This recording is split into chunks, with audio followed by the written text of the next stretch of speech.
ny mofinaina isan'andro atolotry ny mpitandrina rakotina valina maoly farmirabahantsika rehetra ry avana hatratrity larobia fa 4 ny volana jona ity ary dia manonona ny fiadanan'ny tompo amintsika mianakavy ny mofinainantsika anio a dia anankiray tamin'ny pelikopa tamin'ny alahady ny matio toko 5 andininy 5 sy ny 4 ihany matio toko 5 andininy 5 sy ny 4 ihany fakitsika aminaran'i Jesosy miavana faingana amin'izay manana ady aminao raha mbola miaradia aminy ianao fandrao ilay manana ady aminao hanolotra anao amin'ny mpitsara ary ny mpitsara koa sa hanolotra anao amin'ny mpamatotra lazaiko aminao marina tokoa tsy ho afaka ho mihitsy ianao ambara-pahadoanao ny vara iventy farany indrindra ray masonao manamasinana ny fahamarinana ny teninao ny fahamarinana amen teny zay toroteny nataon'i Jesosy teny atendrombohitra moa izy ity zay mampatsiaro ny fiangonana jiosy kristiana satria ny filazantsaramasina araka ny Matio dia nosoratana manokana nosoratany Matio manokana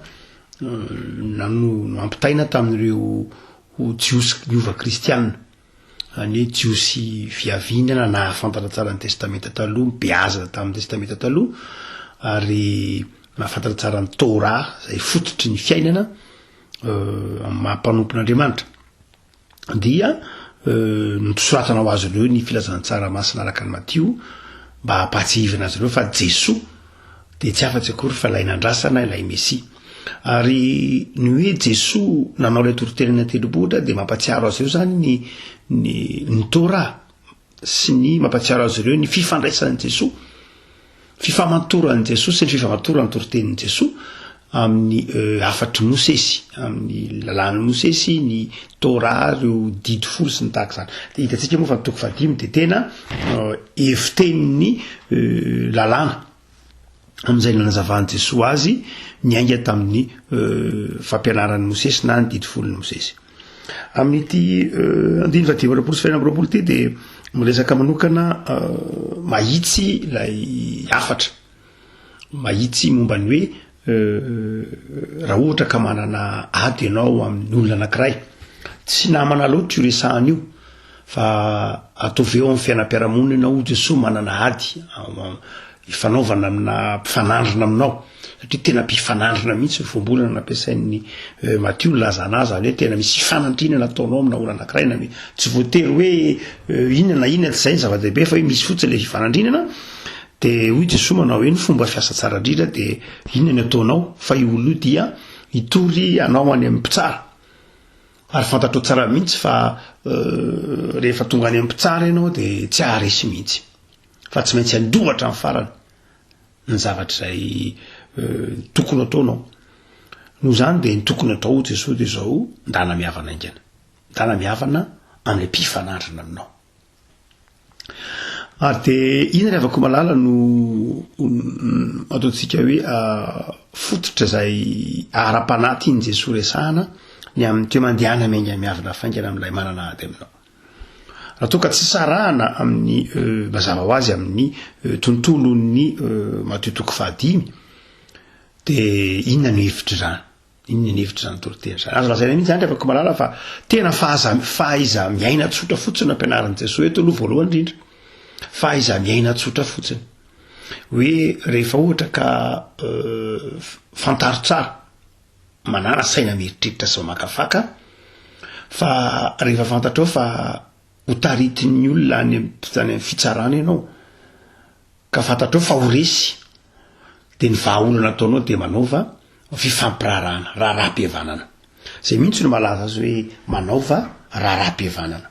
tsy ho amin'ny tompontsoa an'ilay olona fa ho amin'ny tompontsoanao ianao zay mahatsiaro hoe tsy haharesy zany dia ny vahaolana ho an'izay mahatsiaro hoe diso ho an'izay mahatsiaro hoe fantatra fa tsy haharesy ao anatrehan'ny ady atao dia vahaolana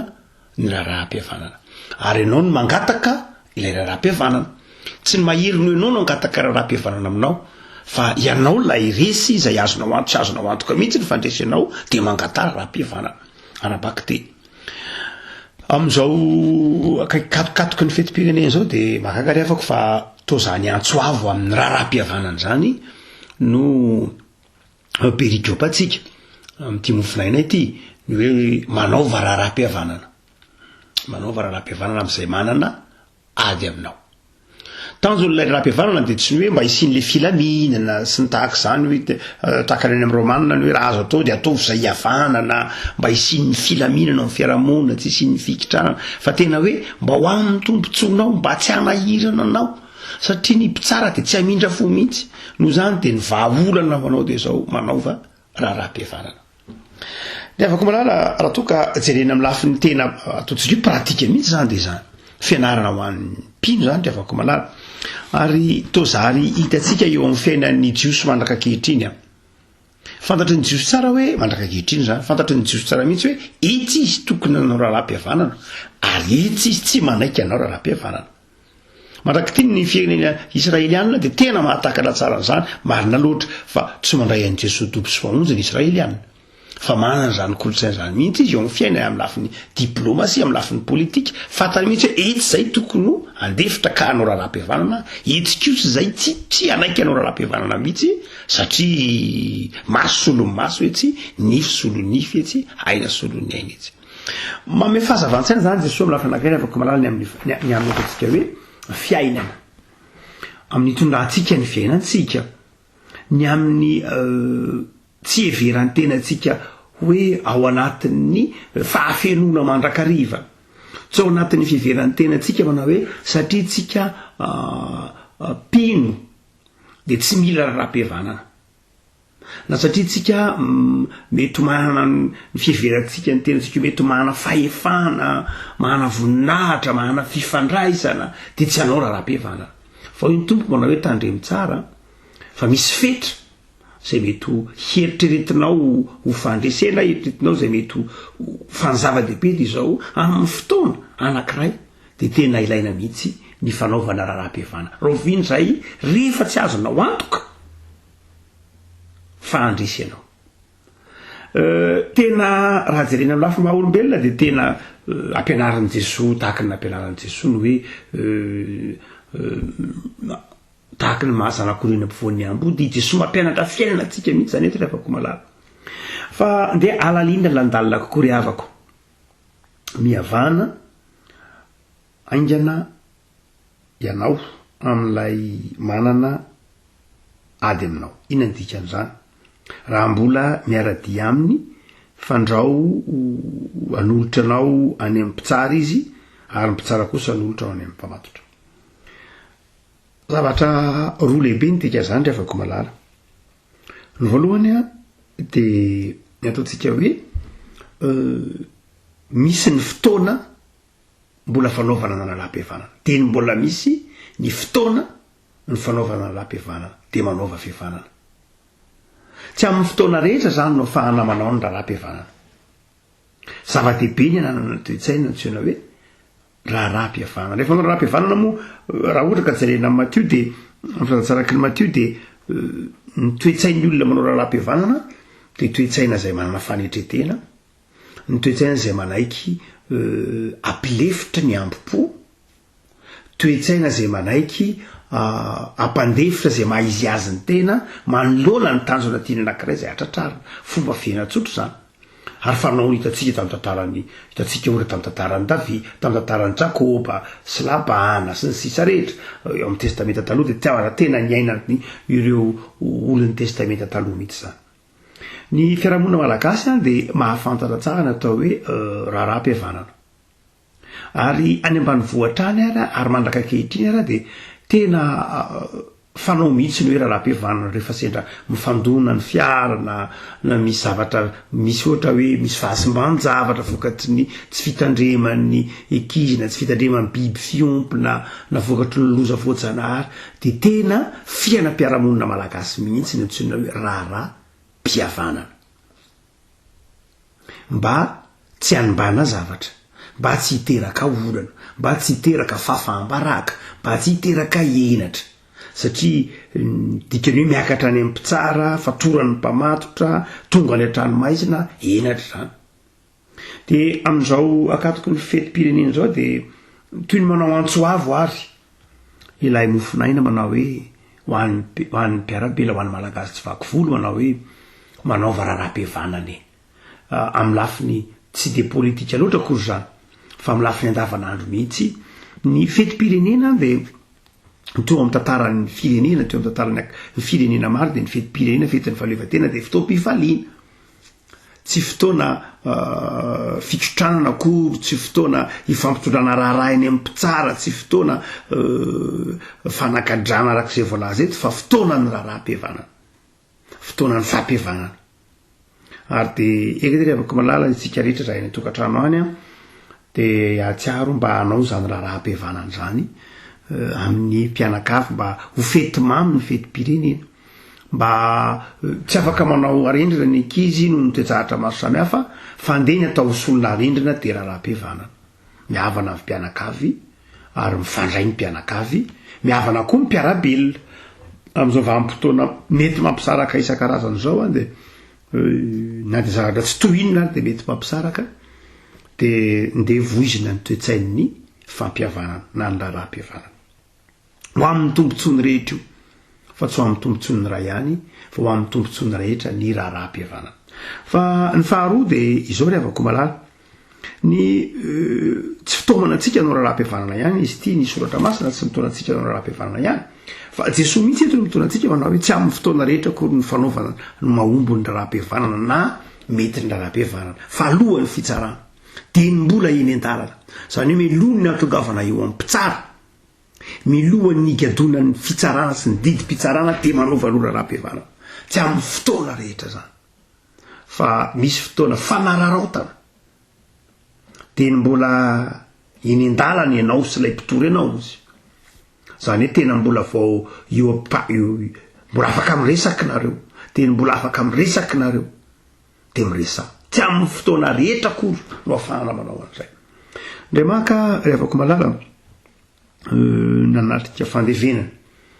de efa vita moa fotoam-pavahana de ny mifasana de tonga teo lay tonga amin'ny fotoana lay hoe zao a de ampidirina amin'ny nofo mangatsika ny fasana mitona tokony izy azy ny nofo mangatsika ny zoavatsika zao ka de ataotsika ny hira fa izao de avantany vao nisokafana lay vatapato ampidirina lay nofo mangatsika de